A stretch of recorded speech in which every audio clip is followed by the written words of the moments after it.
कि बुज़दार साहब का मुस्तकबिल देखिए, जो बहुत ज्यादा लोग कह रहे हैं वो कह रहे हैं जी मरकज में तो कुछ नहीं बदलने वाला, हाँ अलबत्ता पंजाब में ये बाहर होगा, और ये जेकेटी ग्रुप खड़ा ही इसीलिए हुआ है, और शहबाज शरीफ भी बाहर आ गए हैं। वो अगला हम आपसे यही डिस्कस करना चाहते हैं कि शहबाज शरीफ की वापसी से जो है बड़े परेशान है गवर्नमेंट, वो तो उसके विजिबल साइंस अब सामने आ गए हैं। तो क्या उस्मान बुज़दार जो है वो रह सकेंगे वजीर आला? देखिए, अगर आपने आधे पाकिस्तान को आबादी के लिहाज से आधे पाकिस्तान को एक ऐसे मुसलसल गवर्नेंस के अजाब में मुब्तला रखना है जिसका असर आपके अपने हलकों पर भी पड़ रहा हो। ये याद रखिए कि फौज की जो इस्टेब्लिशमेंट की जो उठान है, उनकी जो बेस है, वो भी पंजाब के अंदर है। वो भले उनके पास अपनी कैंटोनमेंट्स हों, भले उनके पास एक इदारे का अपने का तहफ़्फ़ुज़ मौजूद हो, उनके पास मराआत भी भले दूसरे इदारों के लोगों की निस्बत ज़्यादा हों, लेकिन वो रहते उसी सूबे के अंदर हैं। उन पर असर होता है जो बाजार में बात हो रही है, जो चौपाल में बात हो रही है, जो चौराहे में बात हो रही है। और फिर मुसलसल अगर उस बुरी गवर्नेंस का वजन जो है वो फौज को उठाना पड़ रहा हो, ये एक अजीबोगरीब किस्म का तजर्बा है। हमने अमूमन ये देखा कि इस्टेब्लिशमेंट जो है वो तजर्बे करके इस वजह से सामने लाती है ताकि उनकी जो गलतियां हैं वो छुपें और वो लोग उनके ऊपर होने वाली तनकीद को एब्जॉर्ब करें। ये एक अजीबोगरीब तजर्बा है कि जिसकी गलतियों का तमाम मलबा जो है वो भी इस्टेब्लिशमेंट के डोर स्टेप के ऊपर है। तो अगर तो ये इतनी पेशेंस है, जो कि मेरे ख्याल में नहीं है, तो बुज़दार साहब चलते रहेंगे। अगर इतनी पेशेंस नहीं है तो फिर बुज़दार साहब को जाना होगा। और ये देखिए, बुज़दार साहब को किसी ऐसे शख्स ने रिप्लेस नहीं करना जो प्रो नून हो।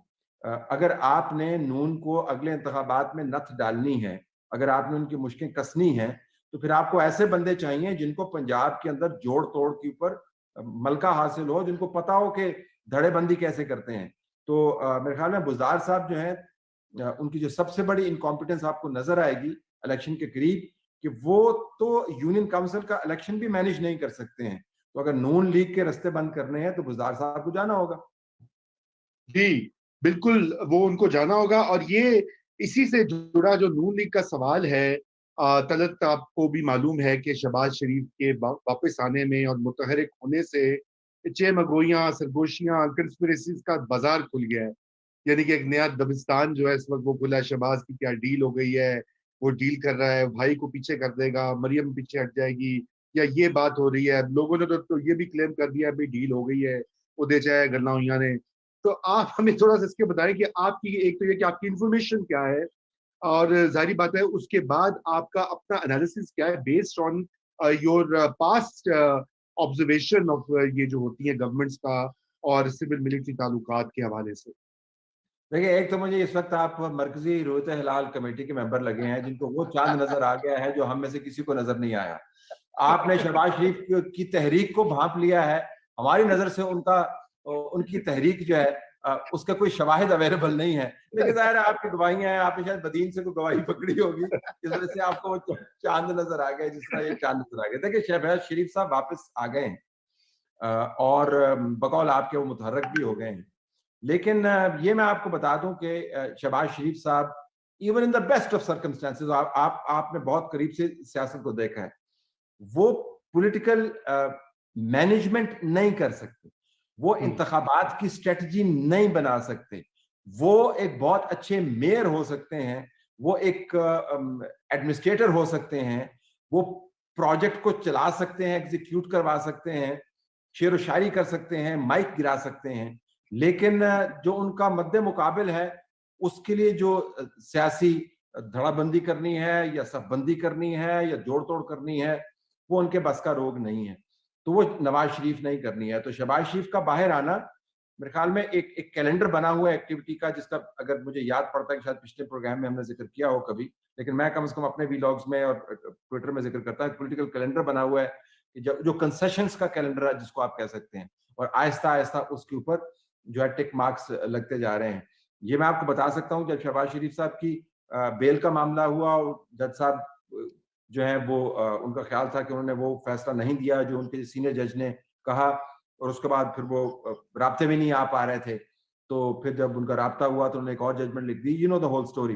जब ये तमाम मामला हुआ तो शहबाज शरीफ साहब के जो बेटे हैं सलमान शहबाज, जो बहुत वो मुतहर्रिक हैं। हाँ, अगर उनके बारे में आप कहते तो मैं बिल्कुल मानता, क्योंकि उसकी शहादतें मेरे पास भी है, वो मुतहर्रिक हुए। तो उनको बताया गया कि जी परेशानी दे विच ना पवो, ये बेल हो जाएगी।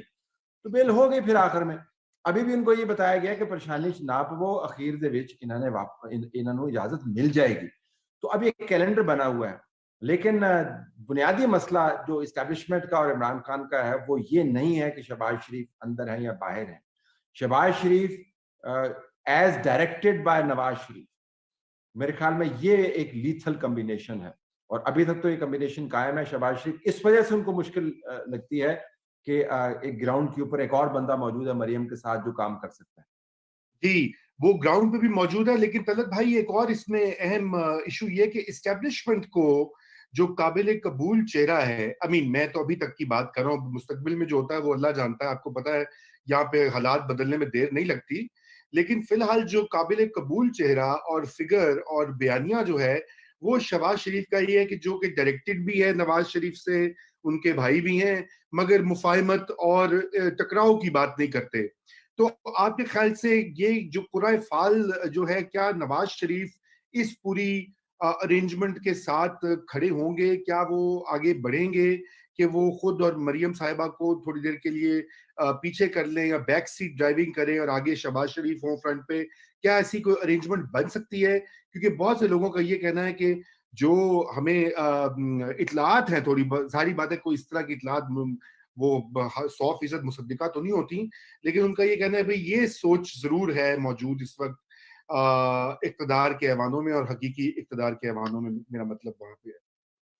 जी, बिल्कुल ये सोच लेकिन ये नई नहीं है, आप भी समझते हैं ये काफ़ी पुरानी सोच है, और इसी सोच की ट्रक की बत्ती के पीछे लगकर शहबाज शरीफ साहब अपने बेटे समेत काफ़ी देर जेल के अंदर वो पड़े रहे, और बहुत फ्रस्ट्रेटेड भी रहे। जब लोग उनसे पूछते थे कि शहबाज शरीफ साहब तो नल की होया, तो वो आगे से पूछते थे कुछ ना पूछो मेरे नल की होया।